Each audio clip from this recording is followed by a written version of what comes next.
আজকে আপনাদের সাথে শেয়ার করব ভীষণ মজার তালের পিঠা রেসিপি। তো সবার মন জয় করার মতো একটা পিঠার রেসিপি। এই পিঠাগুলো খেতে ভীষণ মজার হয়, আর আমরা এই তালের সিজনে বানিয়ে পুরো বছর এই পিঠাগুলা সংরক্ষণ করে খেতে পারবো।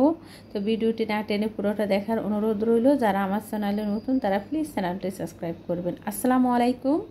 আশা করি আল্লাহর রহমতে সবাই ভালো আছেন। তো আমি চুলার মধ্যে একটা প্যান বসিয়ে দিয়েছি নারকেল কোড়ানো, দিয়ে দিব স্বাদ মতো চিনি। মিষ্টিটা আপনারা আপনাদের স্বাদ অনুযায়ী দিতে পারেন। দিয়েছি 2টি এলাচ আর দারুচিনি, আর আমি এখানে স্বাদ মতো লবণও দিয়েছি 2 চা চামচ পানি। তাহলে চিনিগুলো খুব তাড়াতাড়ি গলে যাবে। চিনি গলে চিনির মধ্যে যে পানি বের হবে ওই পানির মধ্যে আমি নারকেলগুলো সিদ্ধ করে নিব। নারকেলগুলো মোটামুটি সিদ্ধ হয়ে গেছে। আমি নারকেলের পুর সাদা সাদা করে তৈরি করে নিব, লাল করব না। দিয়েছি 2 চা চামচ সুজি। এখন সুজিগুলো ভালো করে নারকেলের সাথে মিশিয়ে নিব। দিয়ে দিব 2 চা চামচ দুধের গুঁড়া। এখন এই গুঁড়া দুধও আমি ভালো করে নারকেলের সাথে মিশিয়ে নিব।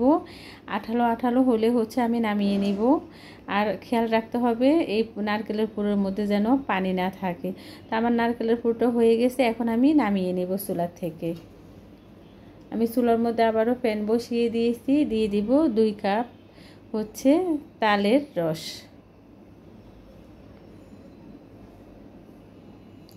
এই তালের রসগুলো আমি আগে থেকে সিদ্ধ করে ঘন করে নিয়েছি। দিয়ে দিয়েছি 1 কাপ চিনি। তালটা যেহেতু একটু মিষ্টি কম, এই জন্য আমি চিনিটা বাড়িয়ে দিয়েছি স্বাদ মতো লবণ। আপনাদের তাল যদি মিষ্টি হয় তাহলে আপনারা চিনিটা কমিয়েও দিতে পারেন। একটু বলক আসা পর্যন্ত অপেক্ষা করব। বেশিক্ষণ তাল জাল করব না, যেহেতু এই তালগুলো আমি আগে সিদ্ধ করে রেখেছি।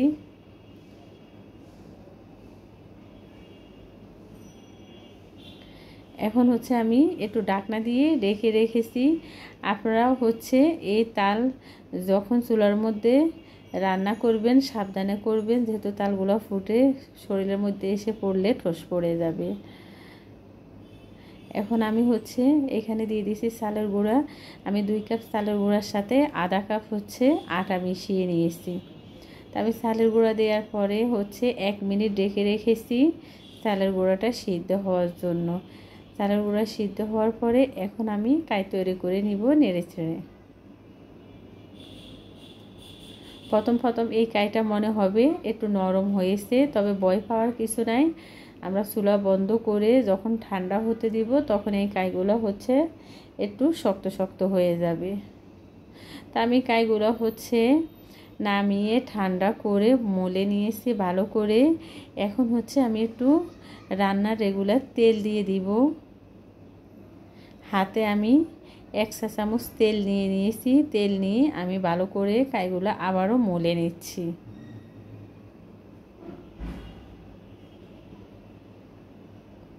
আমরা মলার সময় অবশ্যই একটু তেল দিয়ে নিব। তা আমার কাইগুলো মলা হয়ে গেছে। এইখান থেকে আমি একটা লেচি নিয়ে একটা রুটি বানিয়ে নিব।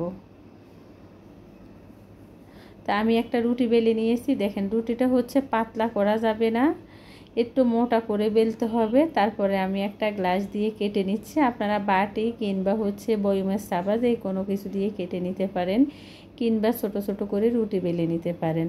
আমি এখন একটা পিঠা বানিয়ে আপনাদেরকে দেখিয়ে দিব। খুবই সহজ তৈরি করা, আর অল্প সময়ের মধ্যে অনেকগুলা পিঠা তৈরি করা যায়। তো আমি ওই যে নারকেলের পুর তৈরি করেছি ওই পুরগুলা মাঝখানে দিয়ে দিয়েছি ছোট একটা রুটির মধ্যে।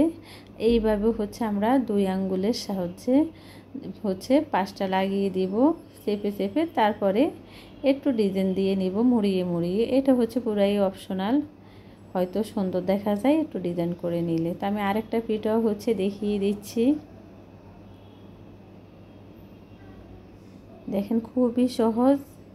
তা আমি একইভাবে সবগুলা পিঠা তৈরি করে নিব। তা আমি একইভাবে সবগুলা পিঠা বানিয়ে নিয়েছি। আর অল্প সময়ের মধ্যে অনেকগুলা পিঠা তৈরি করা যায়।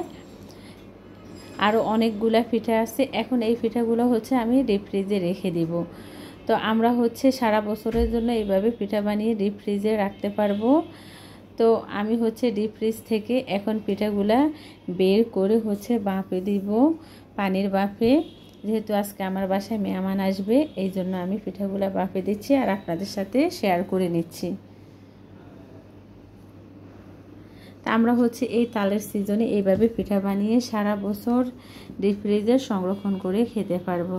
তা আমি পিঠাগুলো হচ্ছে 10 মিনিটের জন্য পানির বাফে দিয়ে দিব। ফিরে আসছি 10 মিনিট পরে, দেখেন কতটা সুন্দর হয়েছে। তো যেহেতু এখন গরম, এখন আমরা পিঠাগুলো উঠাবো না, উঠালে হচ্ছে ভেঙে যাবে। আমি পিঠাগুলো ঠান্ডা হওয়ার পরে উঠিয়ে নিয়েছি, দেখেন কতটা সফট আর সুন্দর হয়েছে। তো এই প্রসেসে এই তালের পিঠা আপনারাও বানিয়ে খাবেন। আর ভালো লাগলে প্লিজ আমার চ্যানেলটি সাবস্ক্রাইব করবেন, লাইক দিবেন, শেয়ার করবেন। সবাই ভালো থাকবেন। আল্লাহ হাফিজ।